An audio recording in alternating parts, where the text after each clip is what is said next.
Welcome to Navigating Advocacy, the true crime podcast that goes beyond storytelling to ignite change and seek justice. I'm Melissa. And I'm Whitney. As true crime enthusiasts turned passionate advocates, we've seen the power of storytelling raise awareness about unsolved crimes and bring hope to victims and their families. We hope to inspire action and promote positive change within the true crime community. Our mission is simple. We provide a platform for victims and their families to share their stories, to be heard, and find solidarity. But we don't stop there. We offer practical guidance to our listeners on how they can actively make a difference in their own communities. In each episode, we'll discuss a different unsolved case. We'll examine the details, highlight potential leads, and strive to spark new interests that may help advance the investigation. Our goal is to reignite hope and ultimately bring justice where it's long overdue. But this podcast is about more than just a conversation. It's about building a community of like-minded individuals who share a common purpose, making a real difference in the fight for justice. Whether you're a seasoned true crime fan or new to the genre, we invite you to join us on this journey of discovery and advocacy. Together, we can create a wave of change. We're here to empower you to also become advocates for change, no matter where or who you are. We are Navigating Advocacy. We discuss topics that may be sensitive to listeners. Discretion is advised.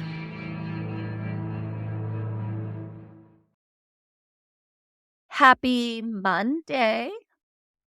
Happy Monday and happy season finale of season 4.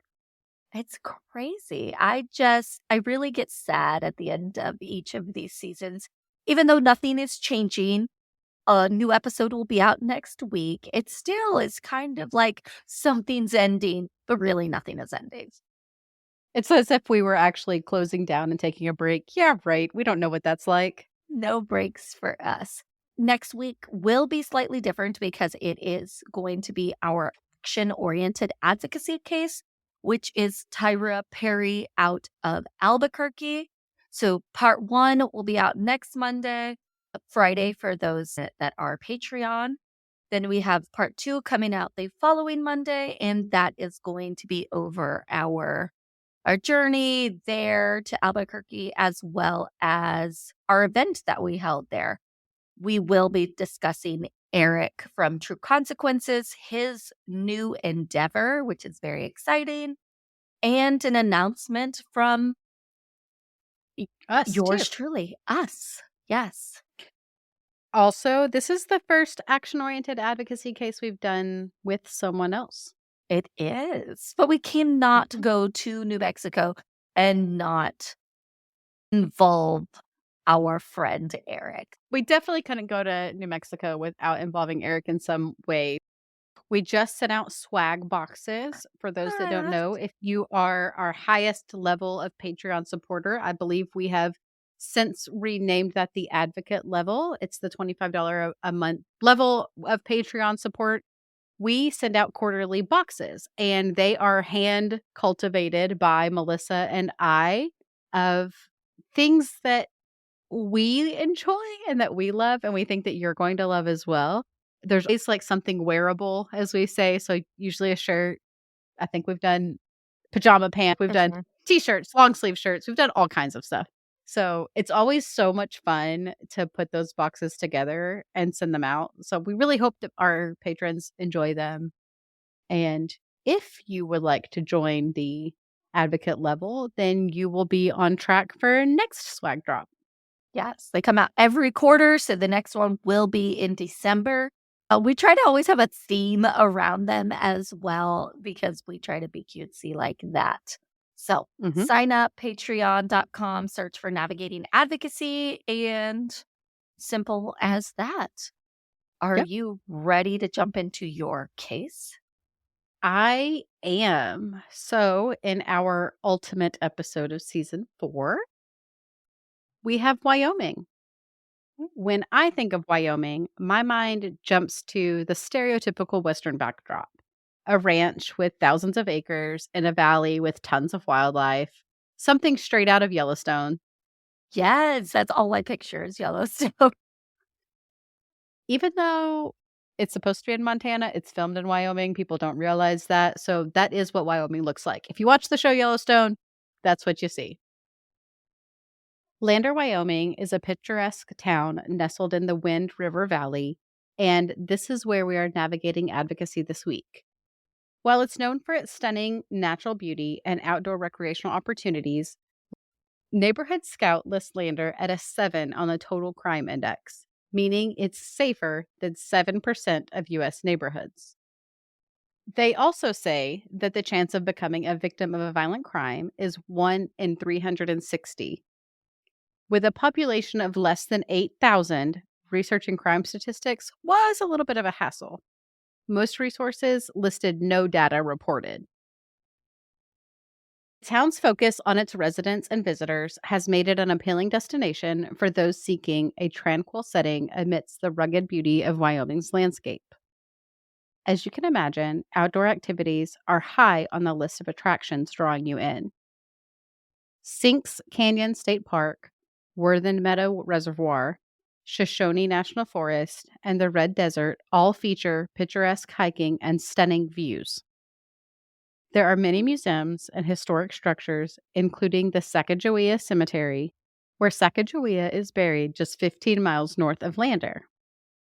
Every 4th of July weekend, Lander hosts the Pioneer Days Parade and Rodeo. And something that our husbands would love is the Lander Brew Festival that has become an annual tradition since 2002. Aw, that's cute. And I don't know why I never thought about where Sacagawea was buried, but now I know. It feels like something I should have known though. Or like talked about at some point in our history classes. I Yes. guess, I mean, I knew she helped Lewis and Clark make their way Mhm. west across the United States, but I didn't think about where she ended up. And Yeah, Wyoming wasn't really on the list of, if I were to guess where she ended up, Wyoming wasn't on my list. agreed. Agreed. At least not in the top 5. Just 5 years before that first brew festival, a beautiful 24-year-old woman disappeared without a trace, and Lander was left with the mountain of questions and a deep valley of fear. Amy Joy Rowe was born on August 4th, 1972, in Santa Barbara, California, and was the youngest of 4 children. During her early childhood, the family of 6 would move to Jackson, Wyoming, where Amy would spend most of her life. When Amy was in 6th grade, she developed an affinity for running and over the years joined track teams and cross country teams. Amy and I do not have this in common. Oh, that's awesome. Like I would love to be a runner. So that's great.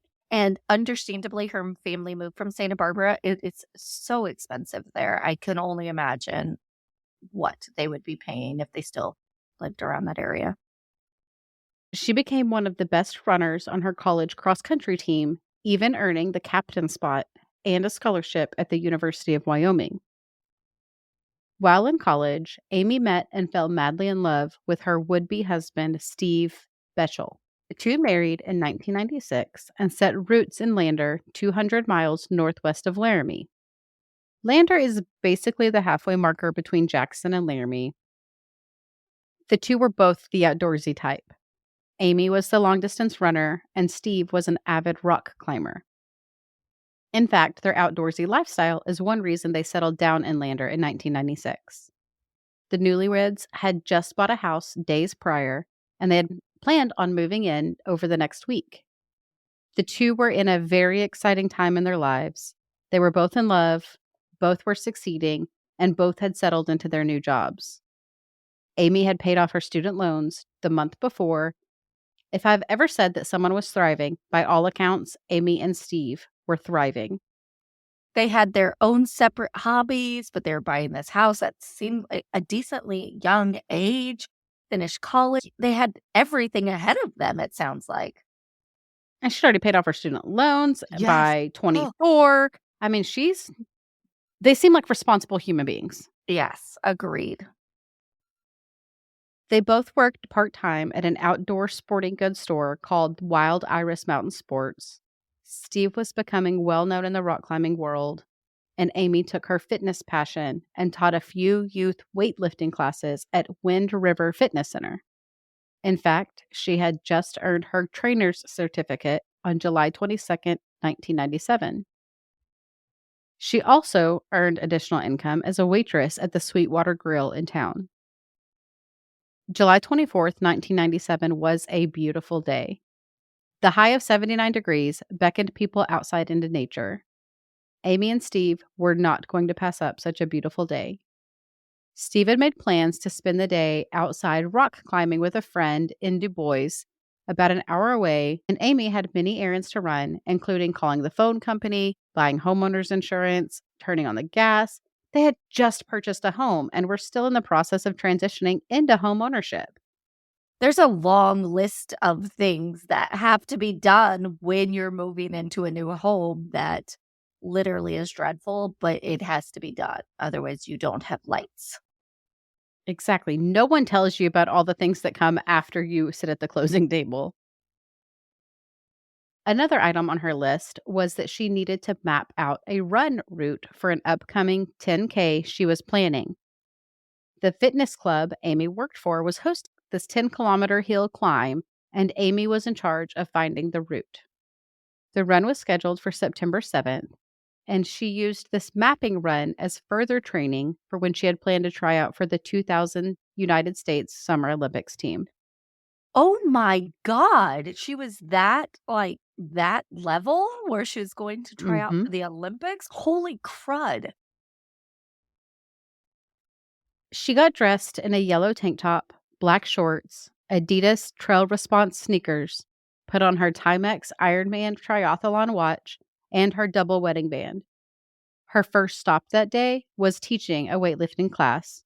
She then hopped into Camera Connection Photo Store around 2:30 p.m. looking for a frame for a picture she had planned to enter into a photo contest. She also ran into a local business called Gallery 331 to look at mats for the same picture. She spoke to the owner about the project she was working on, and the owner mentioned that Amy seemed to be in a bit of a rush as she continued to glance down at her watch. From here, she headed out to the Shoshone National Forest in the Wind River Mountain area. At 4:30 p.m., Steve had finished his day of rock climbing with his friend and made it back home. When he arrived, he didn't see Amy, but knew she had a busy day and that one of the items on her agenda was a run, so originally he wasn't too concerned.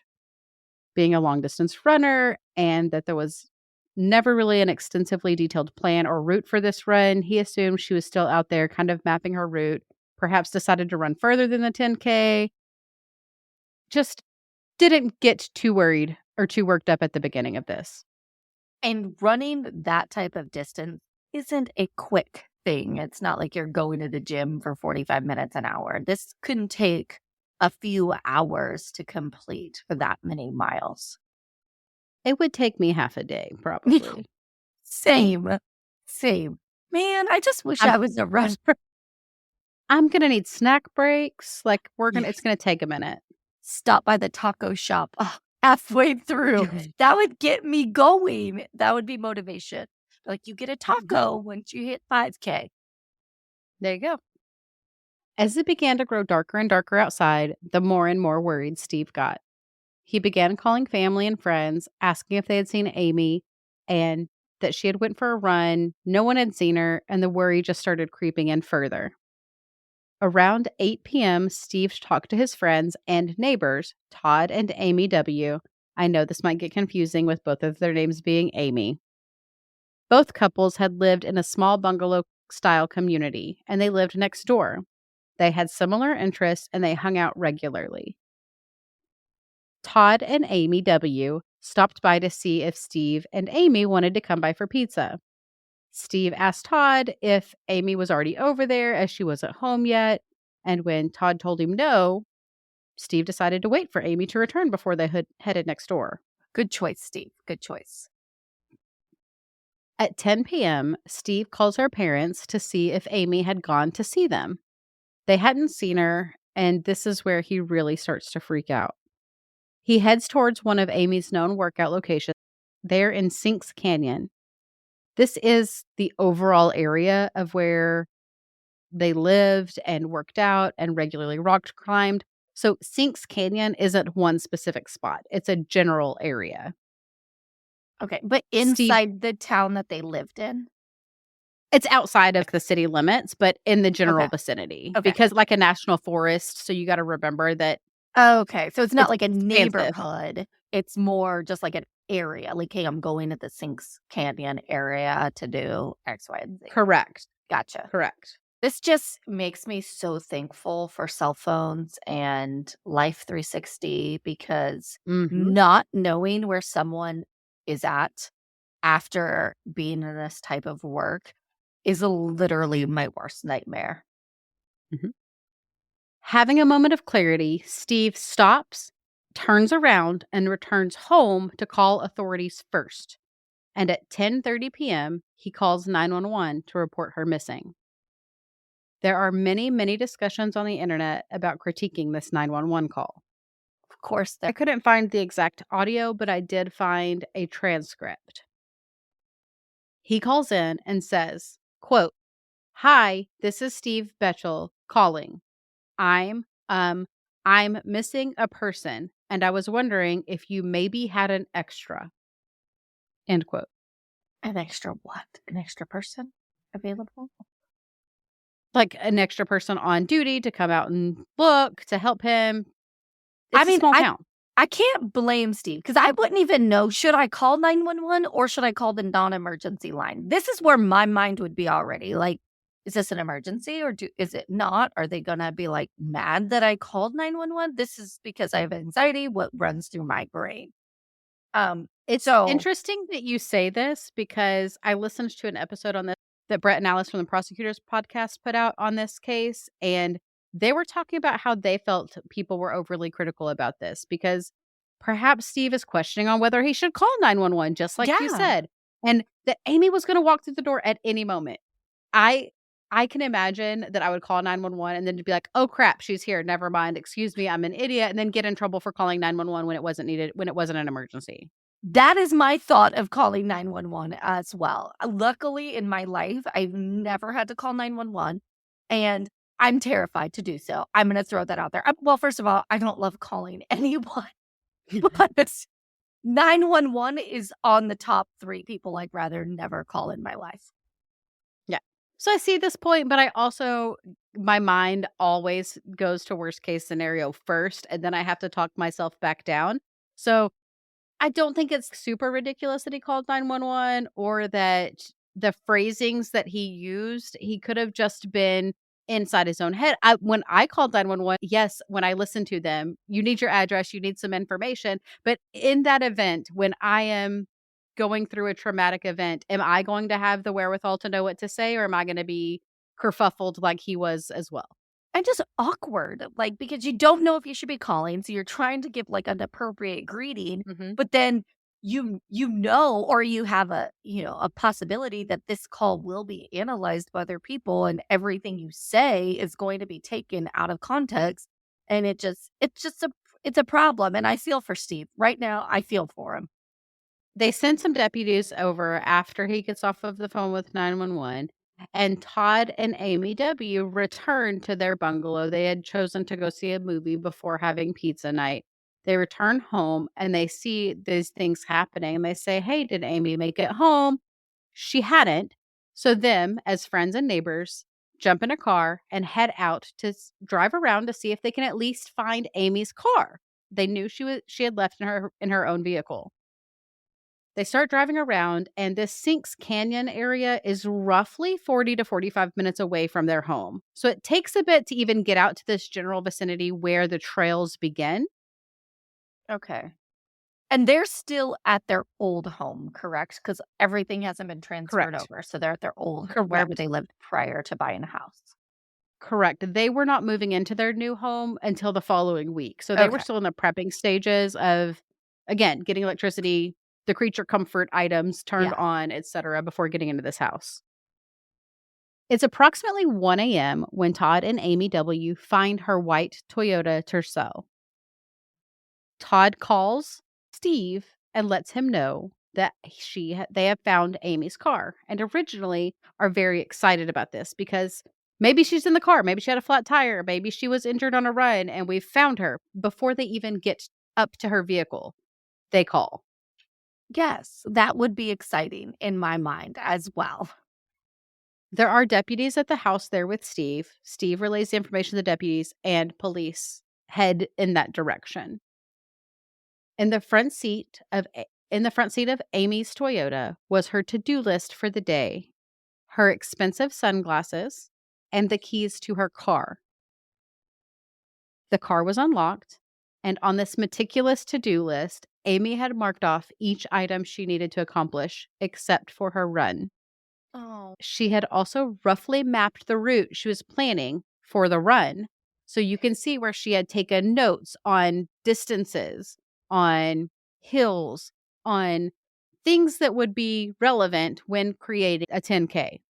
And this is an amazing lead for finding her because she has this mapped out. You can just go.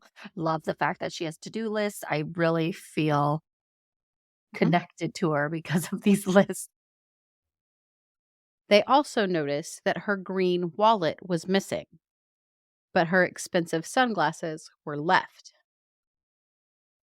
There were no signs of a struggle or as if anyone had gone through any particular glove boxes or other items in her car. It wasn't a mess. It wasn't haphazardly thrown around. It was as if she had marked her notes on her list and set it in the seat.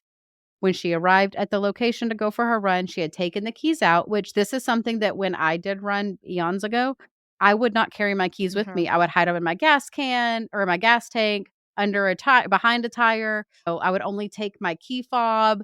So I understand her taking her keys out of the ignition, setting them in the seat, and then setting stuff on top of them to hide the keys. That seems like a normal thing. Agree, but I would never take my wallet running, and I would take my sunglasses running. That's me, but I also hate the sun in my eyes, and Mhm. depending on what time, I mean, her run should have been early enough in the day where the sun was out, correct?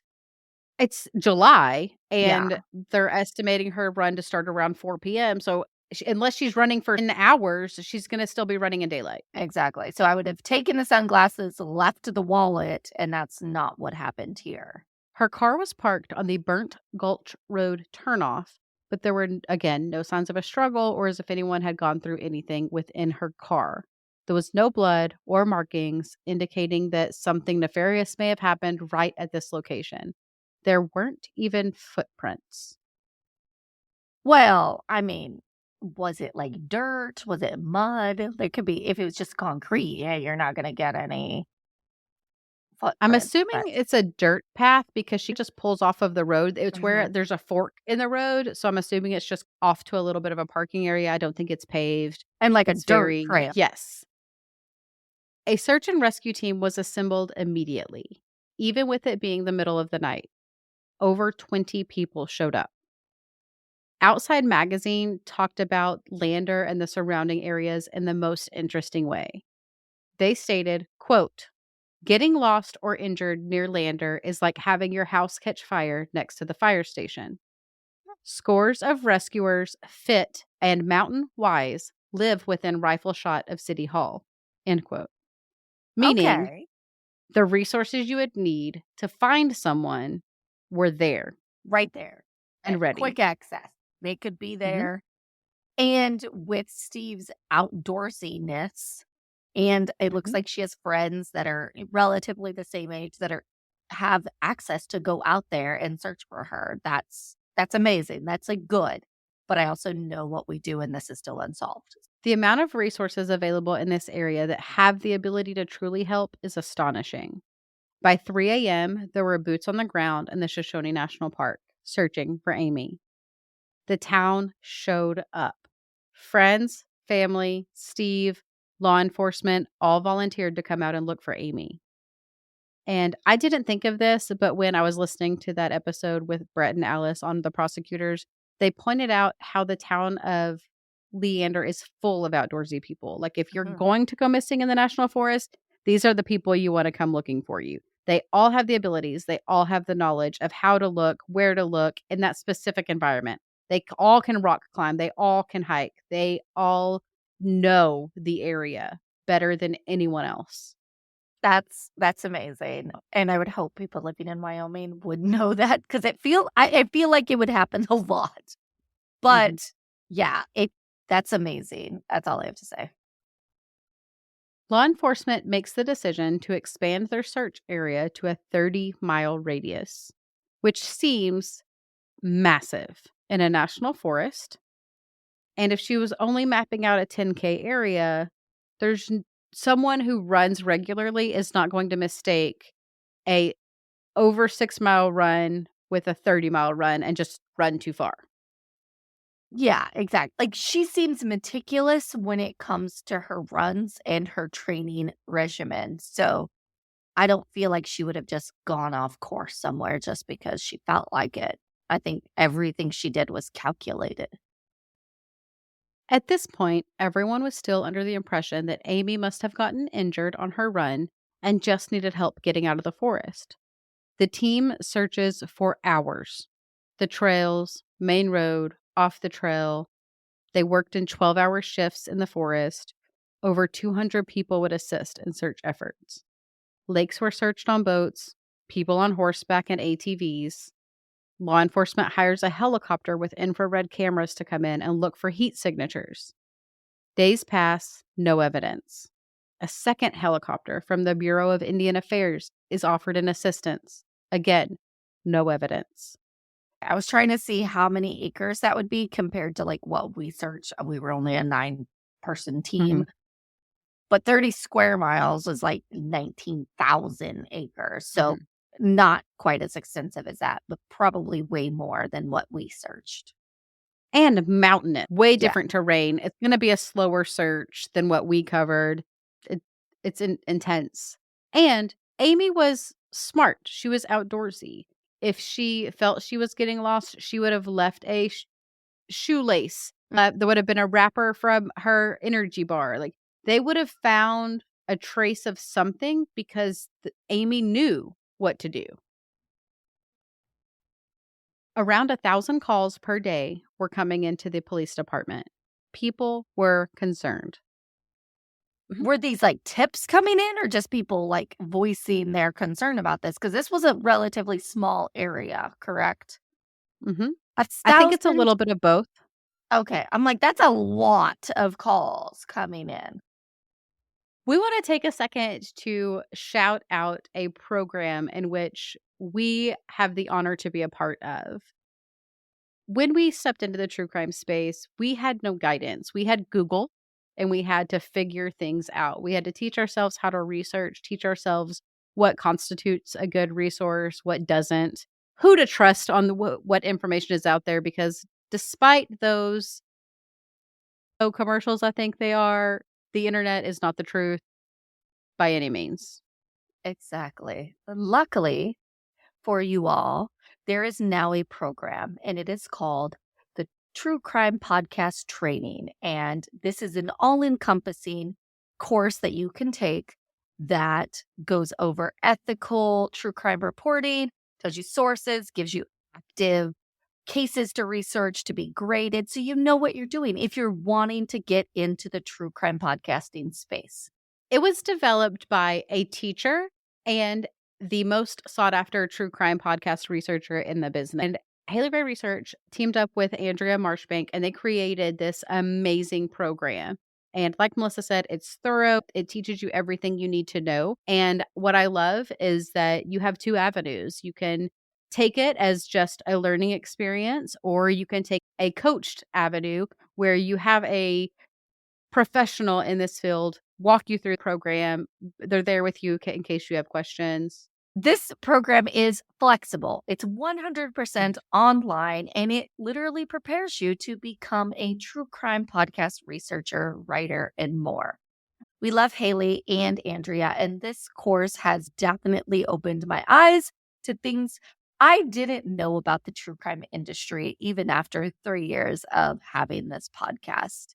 Go to truecrimepodcasttraining.com to find all the information you need.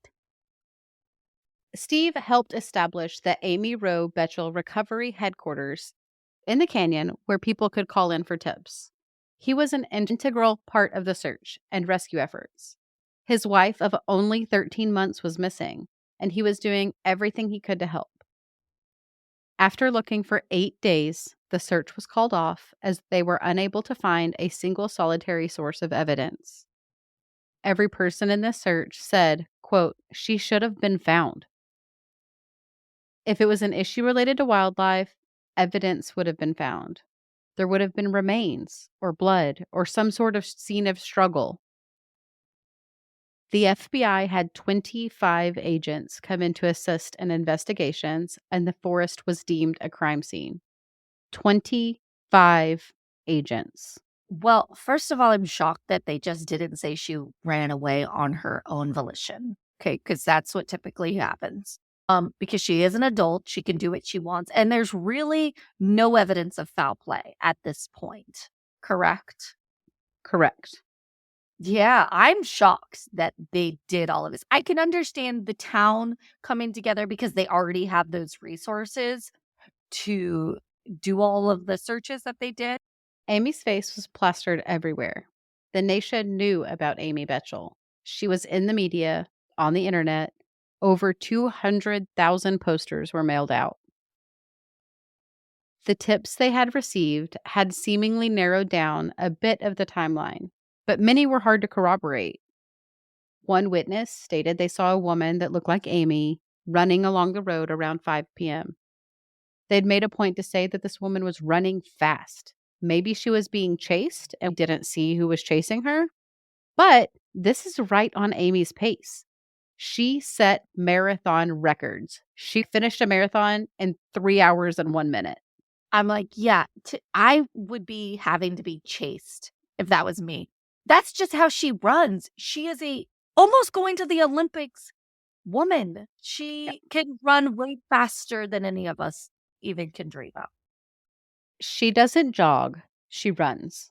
And then I would be jogging and then stopping to walk. Okay. She runs. And probably throwing up somewhere along that. As I'm walking, that's when I like to do my throwing up. A footprint had been reported as found, but it was destroyed before molds, photos, or comparisons could be made. So whether or not that was true or not, I couldn't corroborate that. In an attempt to conduct a full investigation, and as we know, the spouse is always the first person of interest, they bring in Steve for an interview. 3 hours pass during this interview where Steve offers his alibi and it checks out. According to Runner's World magazine, who wrote an article on Amy's disappearance, an FBI agent came into the room with a file full of papers. We're talking a couple of inches thick, full.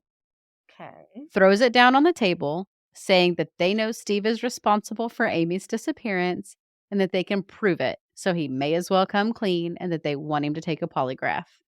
Straight out of a movie. Straight out of a movie. I was about to say that. I've never thought that happens in real life, literally ever. And right now, from what you have told me, I'm on Steve's side. So the good cop, bad cop intimidation routine, ridiculous. Steve immediately invoked his right to a lawyer and said that he would take a polygraph the following day if his lawyer said it was okay. Perfect, Steve. You've done some studying. When his lawyer advised him not to, Steve declined the polygraph, and investigators showed up at his bungalow with a search warrant. Okay, that's to be expected, though, so go do your searches. One of the tips that came into law enforcement states that around 5 p.m., someone witnessed a vehicle that looked like Steve's blue pickup racing down Loop Road with a distraught blonde female passenger.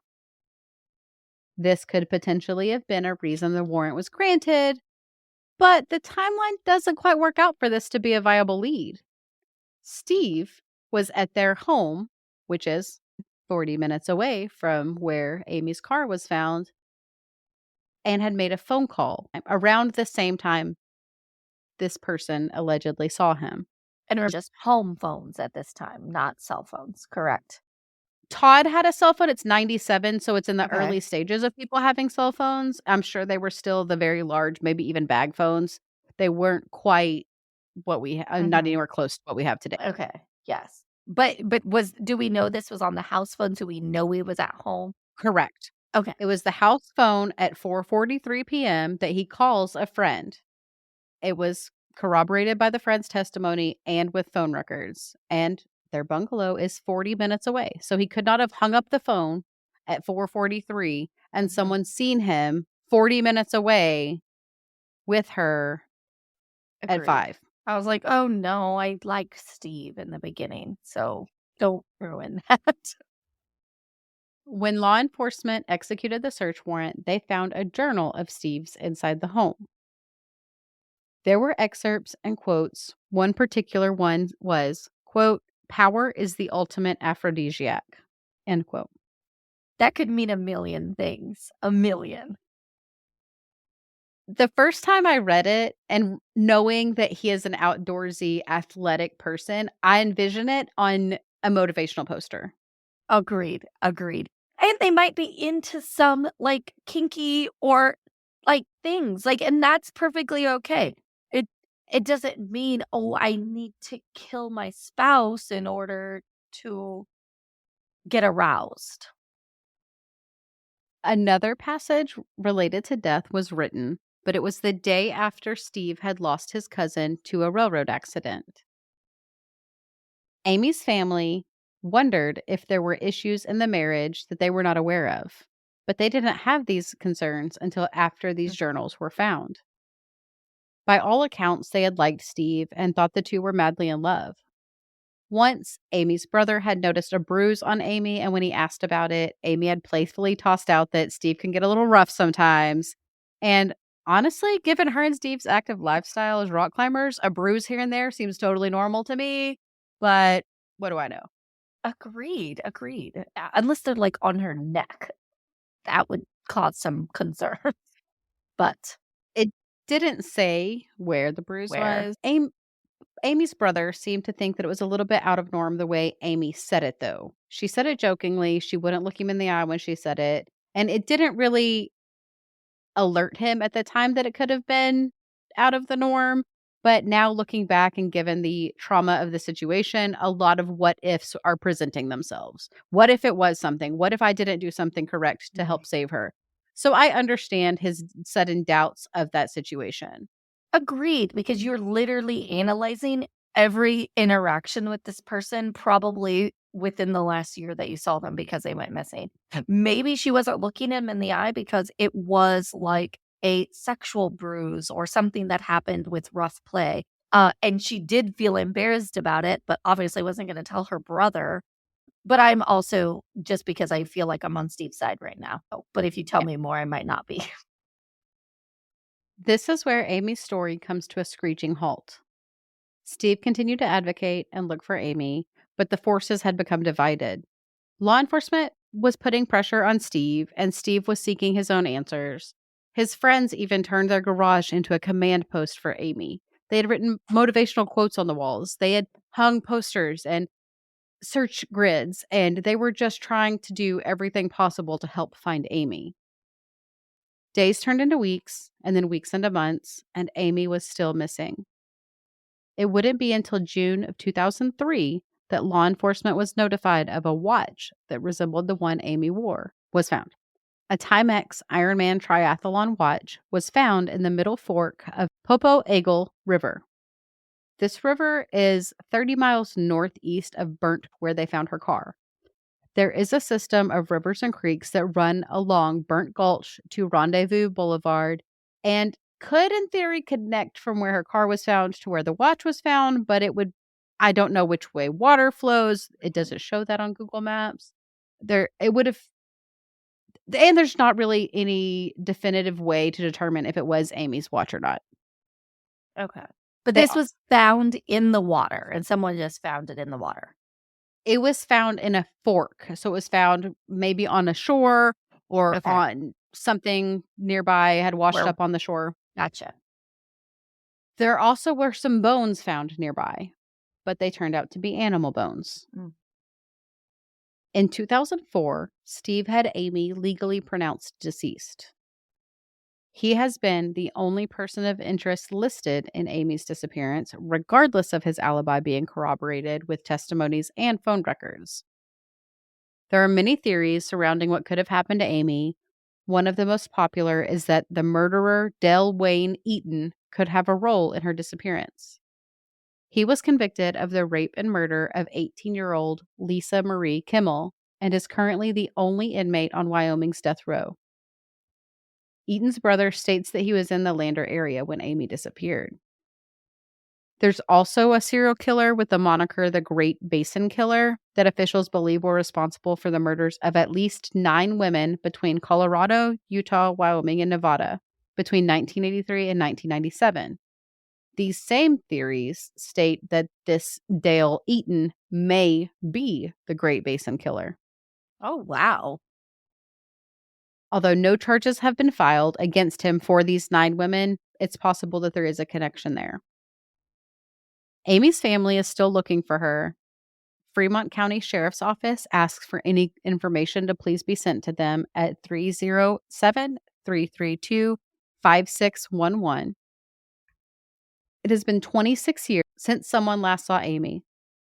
Her father passed away without ever learning of what happened to his daughter. And their friend Todd also passed away in a freak climbing accident. Oh, no. I am sharing her flyer on our social media platforms. I know we always ask you to share them, but we aren't going to stop, so just get used to it.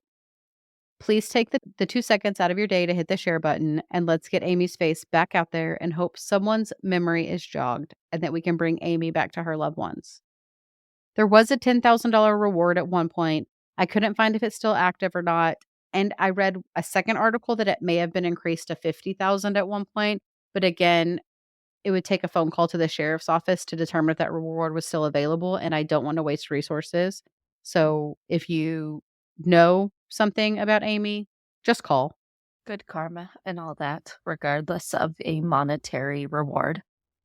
Wow. They really didn't have anything on Steve. I'm just going to throw that out there. I don't know Nope. why I believe him so much because typically I'm like, the husband did it.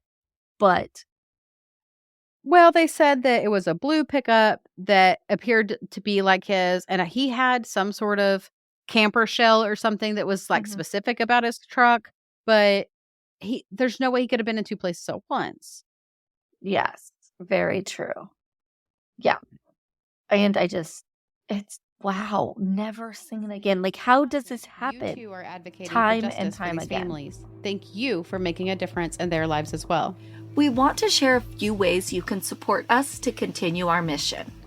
You can become a Patreon subscriber for as little as $5 per month, or a simple rate and review on your favorite podcast platform helps us get in front of someone who may know something. We will continue to shed a light on the forgotten victims, untangle the webs of deceit, and examine the eerie coincidences that make these cases so compelling.